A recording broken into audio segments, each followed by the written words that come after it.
Seguimos en el living, vamos a hablar de un tema muy importante, que era la consigna del día. Les preguntábamos, ¿cuánto saben ustedes de resucitación cardíaca? ¿Tienen formación? ¿Les ha pasado en algún momento que una persona necesita de esa ayuda y bueno, ustedes se encuentran en esa situación y no saben cómo ayudarlo?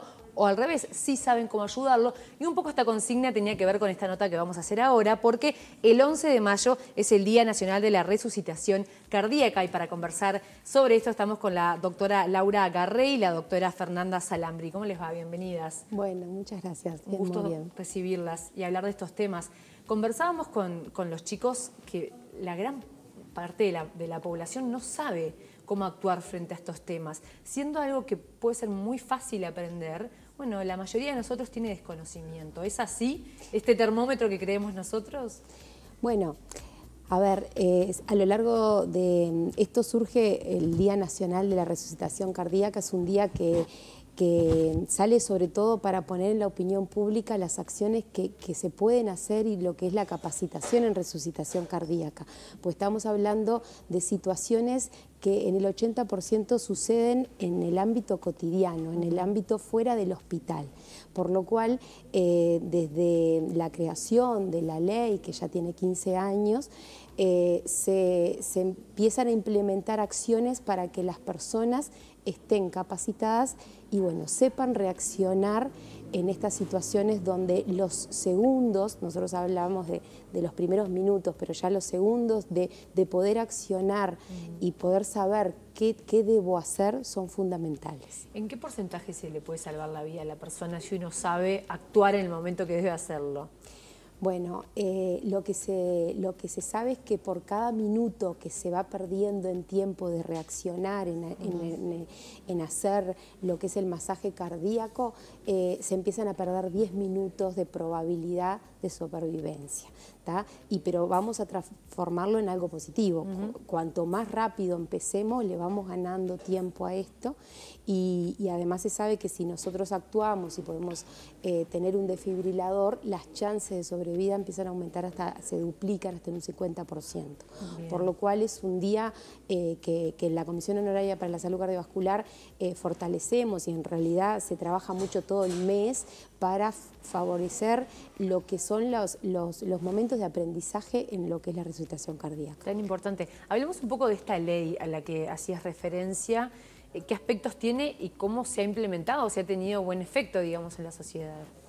Bueno, lo que es la ley, hay dos leyes. Una de esta que tiene 15 años es la ley de desfibrilación pública, de dónde tienen que estar los desfibriladores externos disponibles, y ahí está todo el tema de en qué lugares están obligados, cuáles están recomendados y cuáles son ese mantenimiento que tiene que haber. Pero el desfibrilador no actúa solo.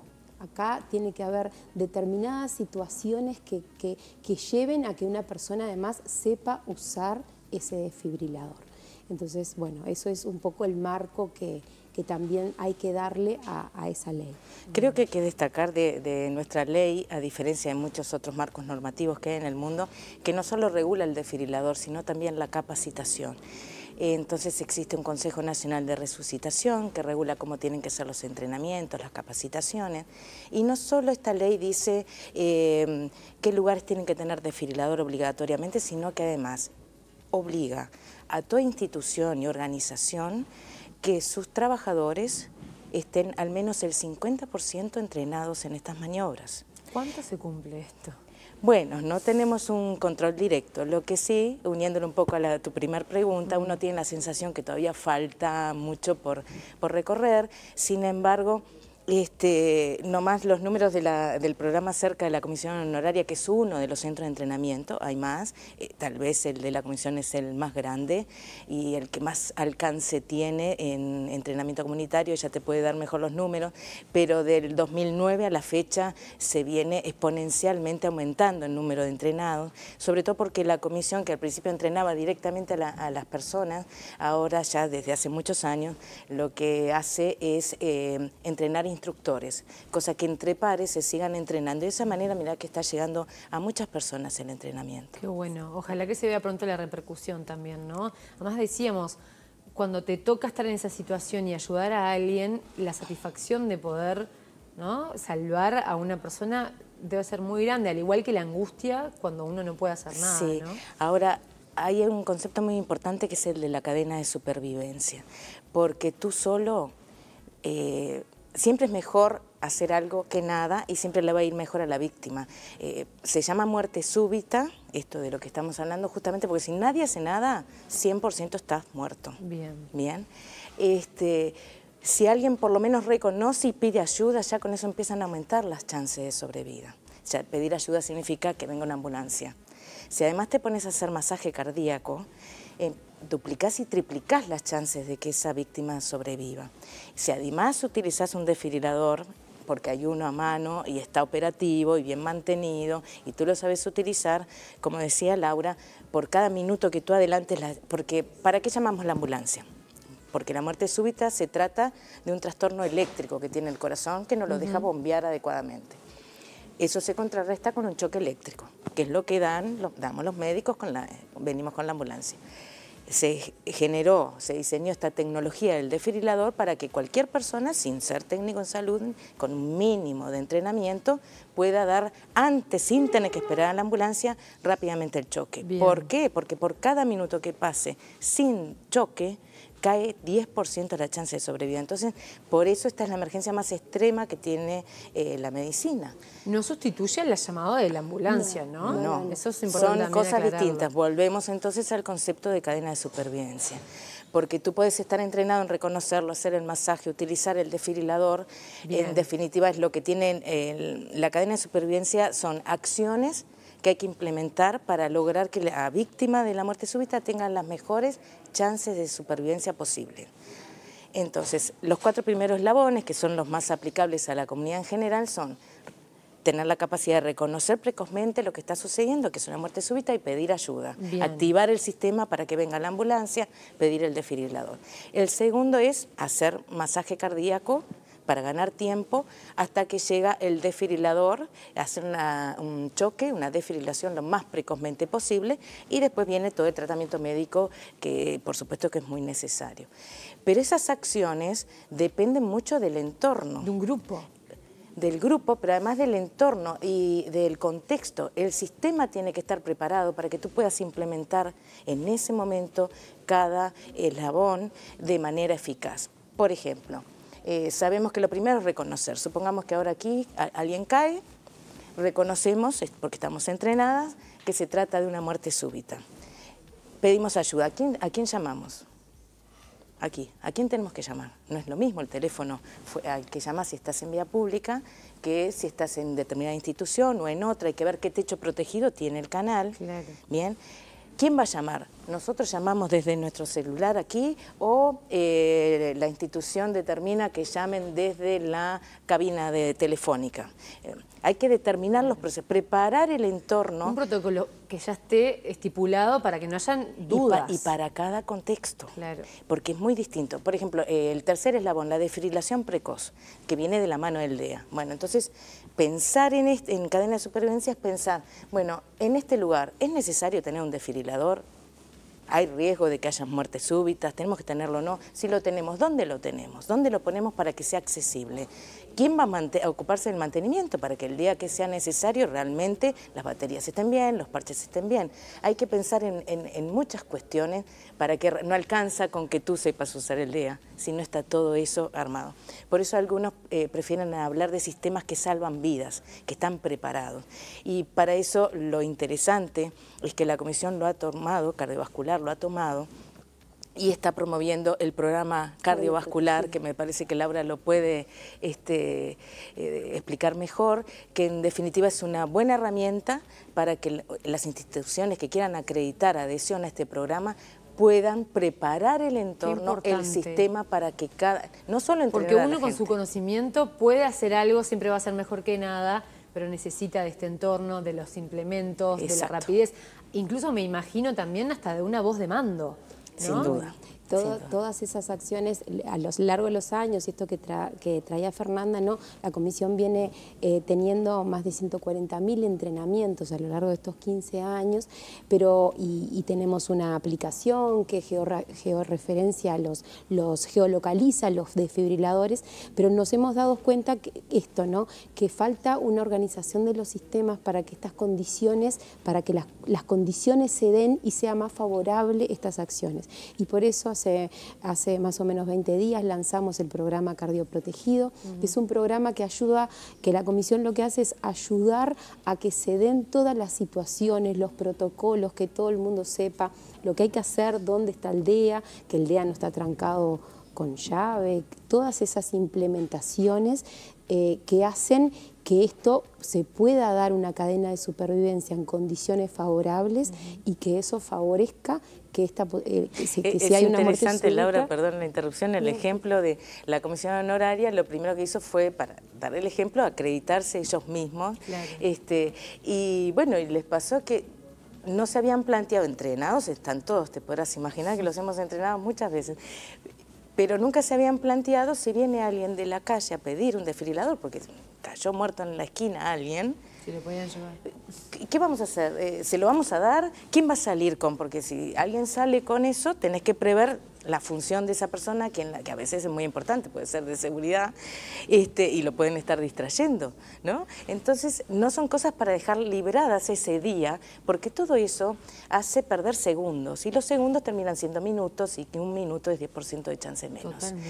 Entonces, el pensar de antemano, por eso fue muy lindo el proceso de ¿Esto tiene un costo, es acreditación. gratuito para las empresas? ¿Puede ser para las familias también o solamente en el ámbito de trabajo? Bueno, no, en realidad está planteado como para las instituciones, cualquier tipo de instituciones. La comisión hace todo el proceso de asesoramiento. Lo que planteó este programa es con el LSQA, y el LSQA es el que verifica y controla que todos esos acciones que se dicen en el programa, esa institución las cumpla como norma de calidad y como norma de mejora continua. Eso no lo hace la comisión. En ese escenario sí tiene un costo por la certificación, pero todo el acompañamiento, el asesoramiento en protocolos, en capacitaciones y todo que hace la comisión, para nosotros no Qué buena herramienta. ¿No hay ningún mecanismo que exija a las empresas a través del Ministerio de Trabajo, en sus normativas o reglamentaciones, que exija tener este tipo de cuestiones? Bueno, lo que está reglamentado es que las empresas tienen que tener el 50% de sus funcionarios capacitados. Eso sí, me imagino que el desfibrilador también. Todas las, y bueno, y está cuáles instituciones tienen que tener, están obligadas o recomendados tener un DEA. Lo que el programa Cardioprotegido lo que hace es este orden, le da como un orden a todo ese funcionamiento para que se empiecen a dar. Por eso nosotros lo presentamos con el apoyo del Ministerio de Salud Pública, porque se vio que era un programa en sí donde ordena las acciones para que todos estos conocimientos y todo se den de forma ordenada. Además, el programa lo que hace es trabajar también factores de riesgo, ¿no? Porque, bueno, sin duda que los factores de riesgo cardiovasculares aumentan las chances de que estos sucesos aparezcan. Entonces, trabaja en esos dos escenarios, en los factores de riesgo y en dar una secuencia, un orden, un accionar para que esta cadena de supervivencia pueda articular adecuadamente. Muy importante. Hablamos de la segunda pata, digamos, vayamos a la primera, el tema de la prevención, ¿no? ¿Cuáles son los factores de riesgo? ¿Cómo puedo identificar si me está sucediendo esto? Porque creo que este programa tiene mucho alcance y es importantísimo siempre reiterarlo. Los factores de riesgo cardiovasculares son los que siempre trabajamos, pero también tenemos que pensar que esto puede aparecer en una persona que no tenga síntomas y que sea la primera expresión de una patología cardiovascular, porque como dijo Fernanda, estos son expresiones a veces de arritmias, y muchas veces no se conoce que se tiene, y es el primer síntoma de una patología de base que no se sabía. Entonces, los factores de riesgo cardiovasculares son el fumador, la hipertensión arterial, el tema del sobrepeso, la obesidad, la dislipemia, línea la diabetes y después el tema del ser sedentario y el tema de la alimentación no saludable. Entonces esos hacen lo que son los factores de riesgo que nos aumentan la probabilidad. Pero lo que sabemos de la muerte súbita es que sucede, por eso sucede muchas veces el 80% fuera de los servicios asistenciales y muchas veces ante personas que desconocían una patología de base. Entonces es importante que este eslabón de estar preparados, porque si uno tiene las herramientas para saber cómo actuar en esos momentos, que sabemos que son momentos de mucho estrés, da las posibilidades de actuar más rápidamente. Maggie preguntaba cómo te das cuenta que esto te puede suceder. Sí. Lamentablemente la mitad, por lo menos de estos casos, no tiene ningún síntoma previo. Es muy silencioso. Sí. La mitad podrían tener algún síntoma, pero que no son específicos de que te vas a producir una muerte súbita. Puede ser otra cosa. Un dolor en el pecho, un confundido. mareo, sudoración, náuseas, falta de aire. Son síntomas que pueden tener muchas causas. No quiere decir que necesariamente vayas a hacer un paro cardíaco a continuación. Por eso es que los demás que estemos alrededor de la víctima tenemos que estar atentos para poder reconocerla, porque después es muy sencillo. Reconocerla es sencillo. Y después es hacer masaje cardíaco, que es sencillo. Conviene practicarlo en los muñecos para hacerlo bien, agarrarle bien la mano y cada tanto, como esperamos que no tengan que utilizarlo, porque es una situación difícil de atravesar desde lo emocional, así que esperamos que no lo tengan que atravesar, pero al no atravesarlo uno va perdiendo las habilidades, por eso es que se recomienda en la ley cada 2 años reentrenarse. En realidad la educación está viendo que hay que hacerlo más seguido. Qué buena esa idea de ser multiplicadores, ¿no? De que el conocimiento propio y la experiencia personal se multiplica, porque estoy segura que si yo voy y lo hago o hay una formación en mi trabajo, eso después se va trasladando a mis otras redes, ¿no? A las personas con las que convivo. Y creo que de eso se trata. Quería también consultarles, ¿hay algún país del mundo que esté a la vanguardia de este tema, que tenga gran porcentaje de su población formada? Porque creo que es hasta incluso algo que puede transformarse en una marca país, ¿no? En una marca país a nivel de salud. Bueno, a lo largo de la historia, en un momento Uruguay fue vanguardia con esto de la normativa. La ley nuestra, si bien ya había alguna ley previa, la diferencia de la nuestra es que de entrada fue de alcance nacional. En otros lugares, por ejemplo, en Estados Unidos había un estado, en Brasil había un estado, pero acá tenía alcance nacional, pero sobre todo que no solo regula desfibriladores, que es lo que hace la mayoría de la normativa en el mundo, sino que tiene esa otra pata de regular capacitación. Lo que aún tenemos en el debe es que en eso sí hay otros países mucho más avanzados, como puede ser Inglaterra, España, es regular la capacitación en las escuelas y los liceos.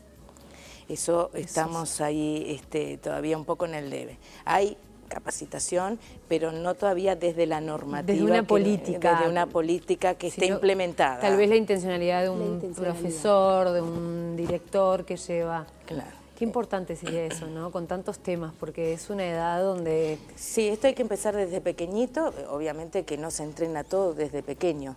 De pequeño lo que se les enseña es a reconocer que a un adulto le está sucediendo algo grave y pedir ayuda a un adulto. Básicamente es eso, a medida que ya empiezan a conocer los números, a seleccionar el 911 o el número de acuerdo al país, ¿no? Se les va introduciendo la complejidad y certificar que realmente tú puedas hacer un masaje cardíaco de calidad sería a partir de más o menos 12 años, biológicamente, unos 12 años para tener una fuerza necesaria en el tórax como para poder deprimir el tórax de un adulto. Pero hablamos de esta cadena, ¿no? Ese primer llamado puede ser totalmente trascendental. Puede hacer totalmente la diferencia. Y vaya si los niños y los jóvenes son tremendos multiplicadores de salud, ¿no? Totalmente. Muchas veces traen ideas a casa que capaz que los adultos ni estábamos pensando. Y además van agarrando esa gimnasia de me tengo que reentrenar en esto periódicamente. Claro. Como quien se saca el carnet de salud, tiene que periódicamente reentrenarse. Esto es el 11 de mayo, Día Nacional de la Resucitación Cardíaca. ¿Va a haber alguna acción puntual, alguna cosa tal vez en redes que podamos seguir? Porque los días, siempre hay que recordarlo, pero los días D nos ayudan también a dar un impulso. Sí, bueno, La comisión lo que ha hecho, estas multiplicaciones, hay sitios de entrenamiento en resucitación cardíaca en 15 departamentos. Esos sitios hacen acciones constantemente, es más, mañana hay un acto, el sábado hay varios actos. Los sitios van haciendo acciones y van haciendo talleres para sensibilizar a la gente a que se capacite en resucitación cardíaca. Y además la comisión va a estar el sábado moviendo redes con el mensaje de que tus manos pueden salvar a alguien, capacítate en resucitación cardíaca. Importantísimo este tema, les agradezco nuevamente por traerlo. Como decíamos, todos podemos ser multiplicadores. El llamado a todos los tomadores de decisión que tienen empresas o manejan personal, ni que hablar a hacerlo, pero también a los diferentes grupos, todos podemos transformar la realidad. Gracias. Muchas Muy importante. Despedimos entonces a la doctora Laura Garré y a la doctora Fernanda Salambrí en este Día Nacional de la Resucitación Cardíaca, pero algo para tener en cuenta siempre. Muchas gracias.